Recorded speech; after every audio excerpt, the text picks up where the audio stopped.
ایک لڑکی کہتی ہے کہ میری شادی ایک ان پڑھ سے ہوئی تھی، جبکہ میں پڑھی لکھی ہوں۔ میرا نام شہزادی ہے۔ میں سچ بتاؤں تو میرا یہ خواب تھا کہ ایک پڑھا لکھا اچھا کمانے والا لڑکا ہو، لیکن کچھ مجبوریوں کی بنا پر میری عمر سے شادی کر دی گئی۔ مجھے عمر سے بہت زیادہ بدبو آتی تھی، ان کا کام اتنا اچھا نہ تھا۔ خیر، میں اللہ کے سامنے رو رو کر دعائیں مانگتی رہی کہ یا اللہ، یا تو اس عمر کو تو مار دے یا پھر اس سے میری جان چھڑوا دے۔ وہ جاہل سا ہے جسے بولنے تک کا پتہ بھی نہیں۔ ہر بات پہ عمر کو میں بے عزت کرتی، تنقید کرتی، عمر پہ غصہ کرتی۔ عمر مجھے پیار سے سمجھاتا، کبھی چپ ہو جاتا، کبھی غصہ آتا تو وہ گھر سے باہر چلا جاتا۔ ایک بار جھگڑ کر میں امی ابو والوں کے پاس چلی گئی اور ضد کر کے بیٹھ گئی کہ بس مجھے عمر سے طلاق چاہیے۔ میرے امی ابو نے بہت سمجھایا مجھے کہ بیٹا، لڑکا اچھا ہے، ایسا مت کرو اس کے ساتھ، بیچارہ پڑھا لکھا نہیں ہے تو کیا ہوا؟ کیا کبھی اس نے تم پر ہاتھ اٹھایا، تمہیں کبھی برا بھلا کہا ہو، کوئی گالی دی ہو؟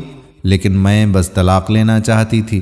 میں نے جھوٹ بولا کہ وہ مجھے خرچہ نہیں دیتا۔ میرے امی ابو نے عمر کو فوراً بلوا لیا۔ وہ میرے سامنے بیٹھا ہوا تھا۔ امی ابو اس سے کہنے لگے کہ ہاں عمر بھائی، یہ بتاؤ کہ تم شہزادی کو خرچہ کیوں نہیں دیتے؟ عمر بابا سے مخاطب ہو کر کہنے لگا کہ انکل، جو کما کر لے آتا ہوں سب اخراجات نکال کر جو بھی میرے پاس بچتا ہے شہزادی کے ہاتھ پر ہی رکھ دیتا ہوں۔ اس موقع پر میرے چاچا تایا سب موجود تھے۔ وہاں میں کہنے لگی کہ بس کسی طرح سے بھی مجھے 30,000 روپے ہر مہینے چاہیے، اس شرط پہ ہی جاؤں گی عمر کے ساتھ۔ عمر خاموش ہو گیا، سر جھکائے بیٹھا ہوا تھا۔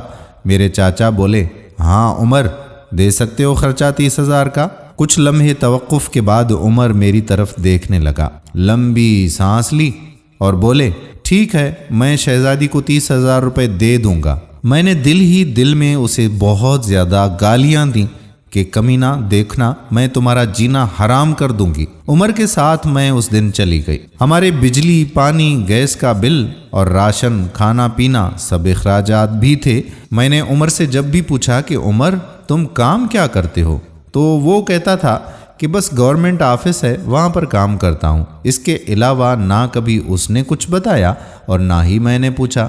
خیر، مجھے عمر ہر مہینے اب 30,000 روپے دینے لگ گیا۔ ایک دن میں نے کہا کہ عمر، مجھے آئی فون لے کر دے دو۔ میں بس تنگ کرنا چاہ رہی تھی عمر کو تاکہ وہ مجھے طلاق دے دے۔ عمر مسکرانے لگا اور کہا کہ شہزادی، ذرا صبر کرو، لے دوں گا، پریشان نہ ہو تم، بس تم مجھے چھوڑ کر جانے کی بات نہ کیا کرو۔ جو بھی کہو گی وہ میں تمہارے لیے ضرور کروں گا۔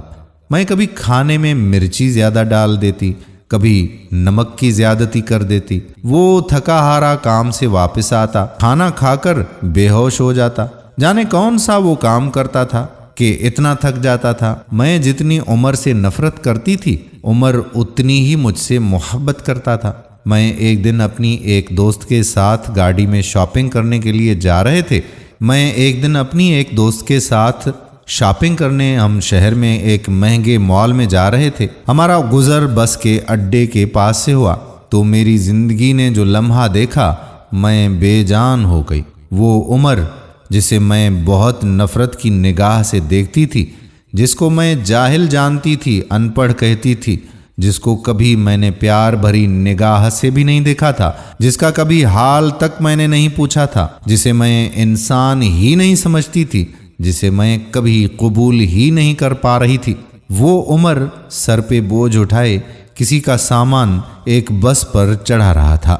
ٹانگیں کانپ رہی تھیں، پرانے سے کپڑے تھے، پسینے سے شرابور تھا، پاؤں میں ٹوٹی پھوٹی جوتی پہنی تھی۔ میں یہ دیکھ کر سوچنے لگی کہ میں مر کیوں نہیں گئی، وہ میرے لیے کیا کچھ کر رہا تھا۔ اتنے میں ایک شخص بولا، اوے چل، یہ سامان اٹھا اور دوسری بس کی چھت پر لوڈ کر دے۔ عمر کو شاید بھوک لگ گئی تھی، ہاتھ میں روٹی پکڑی ہوئی تھی، اس کا رول کیا ہوا تھا اور ساتھ روٹی کھا رہا تھا اور ساتھ ساتھ سامان بھی اٹھا رہا تھا۔ میں قربان جاؤں، میرا عمر میرے لیے کس درد سے گزر رہا تھا۔ میں آنسوں لیے دیکھتی رہی۔ کام ختم ہوا، وہاں سائٹ پہ ایک دکان کے سامنے زمین پر بیٹھ گیا۔ کتنی بے بسی، کتنی تھکن تھی عمر میں۔ وہ سارا دن وہاں درد سہتا، رات کو میری جلی کٹی باتیں سنتا۔ وہ حادثہ تھا یا اللہ کی مرضی، بس میرا دل اس دن بدل چکا تھا۔ کچھ خریدے بغیر ہی میں واپس گھر کو لوٹ آئی۔ میں گھر واپس آ کر بہت روئی۔ عمر کو پلاؤ بہت پسند تھا، میں نے پلاؤ بنایا۔ عمر جب جب گھر آتا تو میں اسے کبھی کھانا نہیں دیتی تھی، وہ خود گرم کر کے کھاتا تھا۔ جب آج وہ گھر آیا، مجھے سلام کیا اور وہ کچن میں چلا گیا تو یہ دیکھ کر بولا، شہزادی آج تو آپ نے کمال کر دیا، 1 سال کے بعد پلاؤ کھانے لگا ہوں۔ وہ کھانا پلیٹ میں ڈال کر میرے سامنے بیٹھ گیا، کھانا کھانے لگ گیا۔ میں عمر کی طرف دیکھے جا رہی تھی۔ عمر کتنا درد سہتا ہے نا، اور بتاتا بھی نہیں ہے کچھ۔ میں بھی کتنی اذیت دیتی ہوں، کوئی شکوہ بھی نہیں کرتا مجھ سے۔ عمر پہ آج مجھے بہت پیار آ رہا تھا، دل چاہ رہا تھا کہ عمر سے لپٹ جاؤں۔ عمر نے کھانا کھایا، پھر جیب سے پیسے نکال کر کہنے لگا، لو شہزادی 30,000 روپے۔ میں چیخ چیخ کر رونے لگی، عمر کے پاؤں پکڑ لیے۔ عمر مجھے کچھ بھی نہیں چاہیے، مجھے یہ پیسے نہیں چاہیے عمر۔ عمر حیران تھا کہ اسے کیا ہو گیا ہے۔ عمر نے میرا ہاتھ تھاما اور بولا کہ شہزادی اگر یہ پیسے کم ہیں تو میں تمہیں اور لا دوں گا، بس مجھے چھوڑ کر جانے کا مت کہا کرو۔ اور کہنے لگا کہ شہزادی تم بہت بھولی ہو، تم پاگل ہو، تم بچھڑنے کے بعد خدا جانے کہاں بھٹکو گی۔ بہت پیار کرتا ہوں تم سے، اس لیے تم کو خود سے کبھی دور نہیں کر سکتا میں۔ آج مجھے نہ کوئی آئی فون چاہیے تھا اور نہ کوئی بڑا گھر، نہ کوئی گاڑی۔ مجھے اب دنیا کی کوئی خبر نہ تھی، میری دنیا عمر بن چکا تھا۔ ہم عورتیں کیسے منہ پھاڑ پھاڑ کر کہہ دیتی ہیں کہ جب کھلا نہیں سکتے تھے تو شادی کیوں کی۔ بات بات پہ جھگڑا کرتی ہیں، تانے شروع کر دیتی ہیں۔ کبھی اپنے شوہر کا وہ چہرہ دیکھنا جیسے میں نے عمر کا دیکھا تھا۔ اللہ کی قسم ہم اس ماحول میں ایک سانس تک نہ لے پائیں۔ یہاں مرد اپنی فیملی کے لیے خود کو قربان کر دیتا ہے۔ جتنے شوہر کماتا ہے اس پہ خوش رہو، پیسہ سب کچھ نہیں ہوتا۔ خدا کی قسم مجھے بڑی گاڑی اور اے سی والے محل میں وہ سکون نہیں ملا جو سکون عمر کی باہوں میں آتا ہے، جو سکون عمر کے سر دبانے میں آتا ہے، جو سکون عمر کی پسند کے کھانے بنانے میں آتا ہے۔ ہم سفر کی بے بسی کو سمجھو تو صحیح، دیکھو تو صحیح، آپ کبھی جھگڑا نہیں کریں گی۔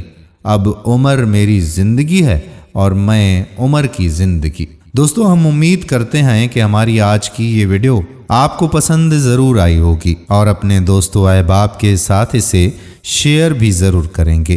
آنے والی ویڈیو تک اپنے میزبان قادر بخش کلہوڑو کو اجازت دیجیے۔ اللہ حافظ۔